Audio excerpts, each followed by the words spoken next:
Good day everyone, my name is Maris Martinez, and for today, we're going to talk about Education 4.0, Responding of the Demands of Society. Education 4.0 is a transformative educational framework designed to meet the challenges posed by the Fourth Industrial Revolution, characterized by the integration of physical, digital, and biological technologies. So this approach emphasizes the need for educational system to evolve to prepare students for a complex technology-driven future. So this framework enhances to transform traditional educational practices, which often rely on memorization and standardized testing. So to better prepare students for complex evolving society. So a key features of responding of the demands of society is the integration of advanced technology into learning process. So this integration makes learning more relevant and applicable to real-world scenarios, allowing students to engage in interactive and dynamic environments that foster deeper understanding and practical application of knowledge.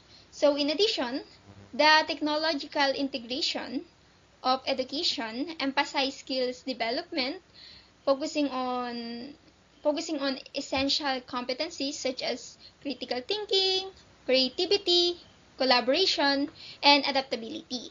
By prioritizing these skills, the framework prepares students to handle the complexities of modern life and work effectively in diverse environment. So this education promotes personalized learning experiences designed to individual students' needs, empowering learners to take ownership of their education. It also encourages a culture of lifelong learning, equipping students with the mindset necessary to adapt challenges. We have 9 innovation and general shift in education. The first one, we have diverse time and place. This approach utilizes e-learning tools and flipped classroom, allowing students to learn at their own pace. It accommodates various learning styles, enhancing the overall educational experience. So it means that students can learn in different ways at their own pace. So this approach uses tools like online class and flipped classroom, where students watch lessons at home and do activities in class. This help this strategy will help everyone to learn better because it fits different learning style. So, for example, some students might learn by watching videos while others prefer reading or doing a hands-on activities. By allowing this flexibility, students can enjoy and learn more to understand the materials better. The second one, we have personalized learning. Education is designed to meet individual students' capabilities and preferences, resulting in a more meaningful and engaging learning experiences. So, when we say education is designed to meet individual student capabilities and preferences, it means the teacher adjusts their lesson to fit each children's needs and interests. So this way, every student can learn in a way that makes sense to them. And one of the example here is, if one student learn better by doing a hands-on activities and other prefer reading, the teacher can provide different types or different strategies and techniques to make learning more fun and help students to understand the materials in a easier. Next, we have free choice. By allowing students to select activities and technological devices that align with their learning objectives. This innovation promotes independence and ownership of their education. So when students get to choose activities and tools that help them learn, it gives them more control over their education. It means they can pick what works best for them and what they find interesting. Next, we have project-based learning. So this method emphasizes the application of skill in real-world contexts, helping students develop essential skills such as collaboration and time management. So this method of learning focusing on using skills in real-life situation. It helps students practice important skills like collaboration and managing their time. So, for example, when students work on a group project or do research, they learn how to share ideas, share knowledge, share experience, and help each other. So, which is called collaboration or teamwork. They also have plan how to finish their project on time, which teach them how to manage their time effectively. By learning this way, students can see how their skills are useful. Next, we have field experience. Practical experiences through internship and collaborative projects are prioritized, equipping students with job-related skills necessary for the workforce. So this method of learning focuses on giving students hands-on experience through things like internship and group project. So these activities help students learn important job skills that they will need when they are start working. For example, when students do an internship, they get to work in a real job setting, which teach them how to communicate with others, solve problems, and work as a team.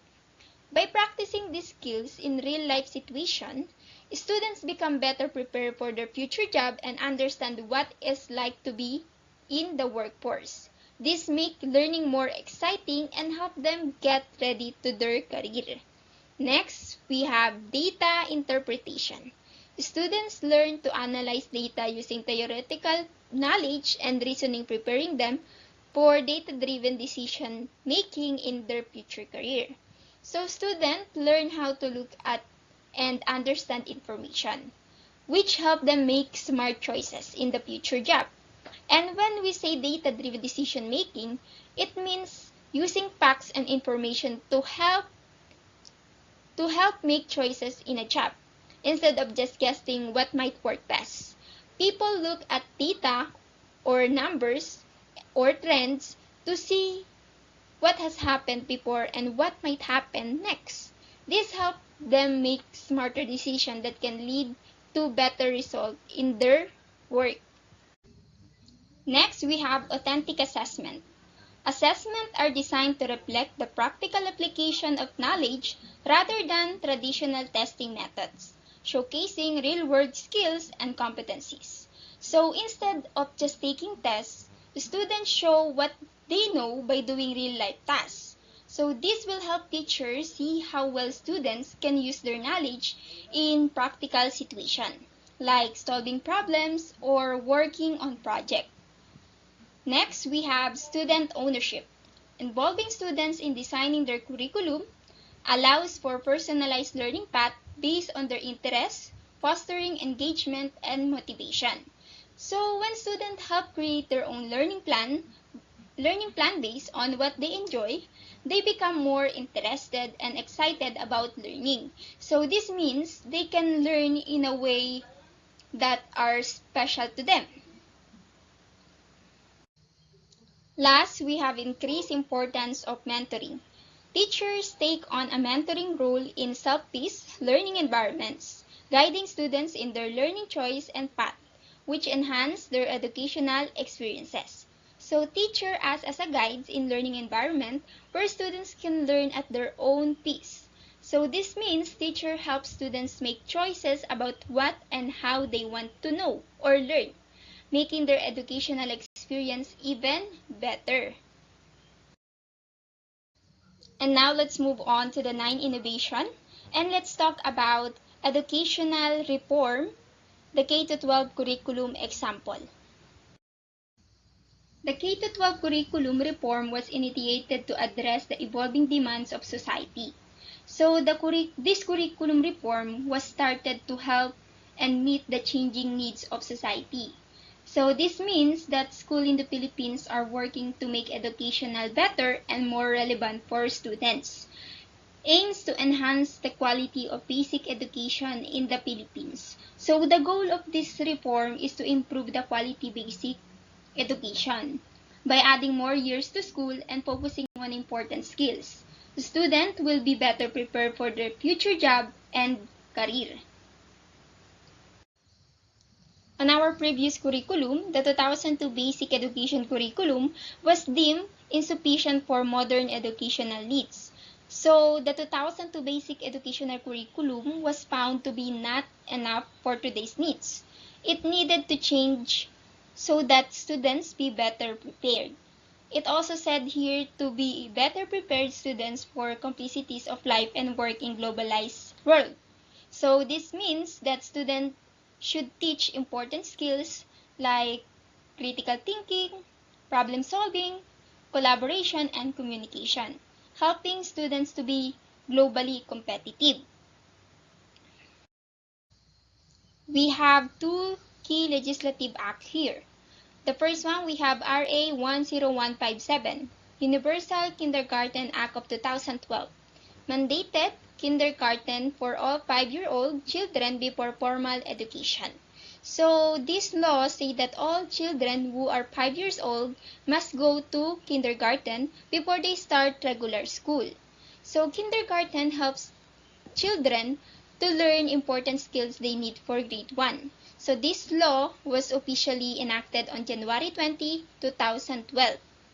Next, we have RA 10533. Enhanced Basic Education Act of 2013 introduced the K-12 program. So this law introduced the K-12 program, which adds 2 extra years for the basic education system. So this means students now go through 1 year of kindergarten, 6 years of elementary, 4 years of junior high school, and 2 years of senior high school. It was signed on May 15, 2013, adding 2 years for the basic education system. So this change helps students be better prepared for their future. And here are the structure of K-12 program. 6 years of elementary education. Foundation of basic literacy and numeracy. So this is the first part of school where students learn the basic like reading and writing. It helps build a strong foundation for learning. The second one, we have 4 years of junior high school. Builds on elementary education with more specialized subject. So after elementary school, students go to junior high school. Here, they learn more specialized subject, which means they study different topics in more detail. The last one, we have 2 years of senior high school. Offers track such as academic, technical, vocational livelihood, sports, arts, and design for career preparation. So in senior high school, students have the chance to choose different tracks based what they want to do in the future. So this helps prepare them for their careers and future education. The K-12 program in the Philippines has important goals and features that helps improve education for all students. And here we have objectives of K-12 reform. The first one, we have enhanced quality of education, align curriculum with international standards. So the program aims to make sure that the curriculum is aligned with international standards. So this means that what students learn is similar to what students learn in other countries. The second one, we have holistic development, focus on academic, social, emotional, and physical well-being. So it focuses on overall growth of students, not just their academic skills. This includes their social, emotional, and physical well-being. The last one, we have access and equity. Ensure quality education for all Filipino children, regardless of socio-economic background. So this program ensures that every Filipino children can receive high-quality education, no matter how much money their family has. This helps create equal opportunities for all children to learn and succeed. So the K-12 program is designed to provide a better education that prepares students for the future, helping them grow in many ways and ensuring that everyone has a chance to learn. And also, the K-12 program in the Philippines faces some challenges that need to be addressed for it to work well. The first, we have infrastructure. Schools need good buildings, classroom, and facilities to provide a safe and effective learning environments. And next, we have teacher training. Teacher need to be well trained to teach the new curriculum effectively. So this means they should receive the right training and support to help them improve their teaching skills. So, and last one, we have resource allocation. So school need enough resources like books, materials to help students learn. If resources are not distributed fairly, some schools may struggle to provide a good education. So by providing these areas, the K-12 program can better support students and help them succeed. And that's it for today. I hope you learned. Thank you for watching.